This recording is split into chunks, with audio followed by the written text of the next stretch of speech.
কাজাখস্তানে শহরের মধ্যে এবং শহরের বাহিরে পাহাড়ে হাজার হাজার রেস্টুরেন্ট, রিসোর্ট, বার, ক্যাসিনো, এগুলোতে বহুত লোক লাগবে। যদি আপনারা এসে এই সমস্ত কাজ করতে চান, যেমন ক্লাবে, জিম ক্লাবে, রিসোর্টে, নাইট ক্লাবে, বারে, রেস্টুরেন্টে যদি কাজ করতে চান, তাহলে বাংলাদেশ থেকে একটু ভাষা শিখে আসার চেষ্টা করবেন। কাজ না শিখলে সমস্যা নেই, কিন্তু একটু ভাষা শিখে আসার চেষ্টা করবেন, তাহলে এই সমস্ত কাজগুলো করতে পারবেন। আর এই কাজগুলোতে বেতন কেমন হয়, যেমন বললাম যে রেস্টুরেন্টে, রিসোর্টে, বারে, ক্যাসিনোতে, জিম ক্লাবে, বিভিন্ন ক্লাবে কাজ করলে আপনাকে বেতন দিবে সর্বনিম্ন বাংলা টাকা 70,000। সর্বনিম্ন বাংলা 70,000 টাকা পাবেন।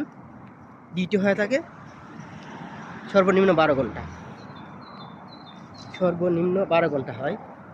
বিভিন্ন রেস্টুরেন্টে আছে 10 ঘন্টা, কিন্তু ক্লাবে, নাইট ক্লাবে, জিম ক্লাবে এগুলোতে 12 ঘন্টার নিচে ডিউটি হয় না।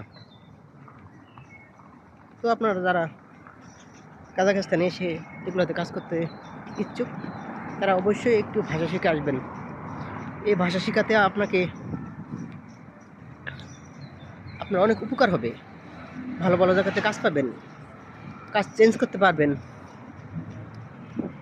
কোনো কাজের অভিজ্ঞতা নেই, সমস্যা নেই, কিন্তু একটু ভাষা শিখে আসবেন, যতটুকু পারেন শিখে আসবেন। এতে করে আপনার অনেক উপকার হবে। আপনাকে বসেরা পছন্দ করবে, যে কোনো জায়গাতে গেলে আপনাকে কাজে নেবে।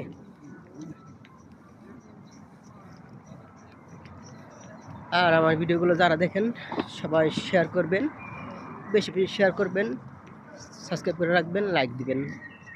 আল্লাহ হাফেজ।